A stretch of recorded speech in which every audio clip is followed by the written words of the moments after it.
Всем добра. С вами приют Творит Добро и Наталья. Что будут кушать собаки на неделе? Долг за питание 140 тысяч. Конец месяца. Кругом одни вопросительные знаки. Как им смотреть в глаза? Вода есть, еды нет. И сил тоже уже нет. Ни моральных, ни физических. 3 человека на 200 собак. И это не считая бездомных. А их тоже достаточно много, которые искренне ждут, радуются, что я приеду и покормлю.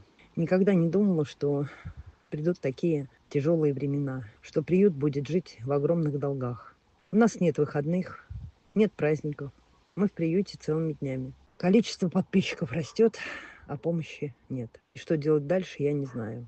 У животных нет пенсий, нет достойного будущего. Все, что у них есть, это мы, люди, которые их когда-то спасли, но не учли одного, что можем не справиться и не справляемся. Стыдно, больно, обидно.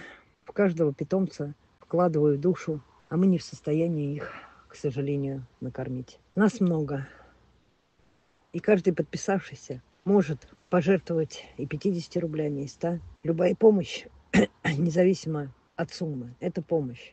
Если считать арифметически, 23 тысячи. Ну, хотя бы, если даже помогали 3 тысячи по 100 рублей, приюту было бы легче.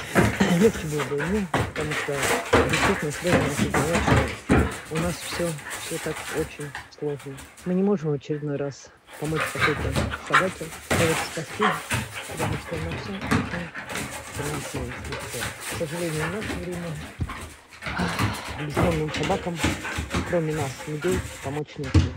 Клиники — это все дорого. Все дорого в наше время. Я так мечтаю когда-нибудь проснуться утром с улыбкой на лице и понимать, долгов нету. Что еда без долгов, жизнь приюта без долгов. Не знаю, когда это осуществится. Подписчики, уважаемые, дорогие, очень просим, откройте свои сердечки. Я понимаю, что пришла пора огородов, садов, но давайте не будем забывать о жителях приюта. Они ждут, надеются. У них, кроме нас, никого нет. У нас заработал новый PayPal. Будьте внимательны. И большая просьба посылать только в евро. С большим уважением ко всем к вам, волонтер Наталья.